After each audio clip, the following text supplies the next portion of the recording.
Lily here for Xicana Boxing with the Hall of Fame trainer, Freddie Roach. Freddie, you do have Joselito in this card, Superfly 3. Tell us what he's doing to prepare here at Wildcard. He's training really hard. He's getting ready for a big fight on the 8th, and we're not part of the tournament. We're on the show, and it's a huge show to be on. And he's a really good fighter, a good puncher. I'm in the Mexican Olympic team, and he's progressing very well.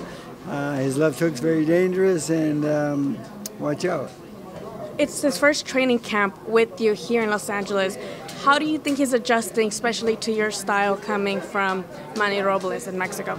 You know, he doesn't understand everything I say, so I have a translator with us, so he can translate it better, and because my Spanish is terrible, and but he sometimes I'll say things to him, and then I'll say, why isn't he listening?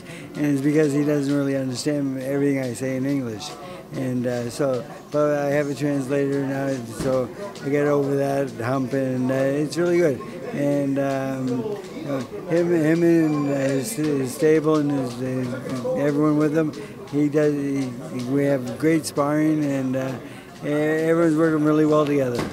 I know he has not that many fights, and he's still fighting in undercards not being televised, but how do you feel he'll do in the future, especially in his division, which is pretty stacked right now? Well, you know, the 112-pound division is stacked right now. It's a very great division, and he's getting bigger and stronger himself, and he might be moving up to even 115 at some point. But right now he's at 112, and he's doing really well. And he's only fighting six rounders right now, but it won't be long before he'll be a main event fighter, and he'll be a very good one also, I feel. I don't know if you noticed, but this year all of Espinoza fighters went to other trainers. Do you think that's going to be, like, especially with Oscar Valdez, who just announced that he will be parting ways with Manny Robles and going with Eddie Reynoso? How do you think that change is going to impact him, especially after his fight with Scott Quigg, who is your guy? How do you think that that's going to affect him in his future fights? Well, you know, the thing is, that's something that I can't control, but whenever Frank Espinoza tells me he has a fighter he wants me to work with, I put a smile on my face because I know he has good taste and he has good fighters. He has a great stable. He always has had a great stable. He has a good eye for boxing, I feel, and he always picks the best guys out there. So I know when they come, they'll be ready to work and work hard, and that's what I want to do also. Scott Quigg is here back at Wildcard. What's in the store for him now, especially since the last fight, it was a pretty harsh battle. The scorecards, seemed a little wider than they should have been, but what is next for him, especially after that fight? Well, Scott Quigg right now, he's getting ready for a fight in Boston, Massachusetts, my hometown, and it's kind of nice because I get to go home for the first time in about 10 years. It's been a while since I haven't been in Boston. He's fighting in Boston Garden on one of Eddie Hearn's shows. And Scott's in great shape and getting ready for the fight and getting ready to climb up that ladder again. I don't know if you saw Kovalev versus Alvarez. What was your reaction to that fight, to that special? It was a great upset. I don't think anybody expected Alvarez to defeat Kovalev the way that he did. What was your reaction to that?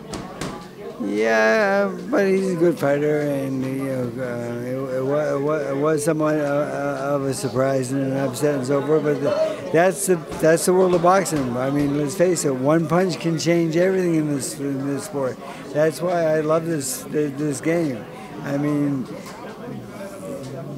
it doesn't really matter sometimes what you do and what you get ready for and so forth. And it's who has the better night, or who has the good night, that may win.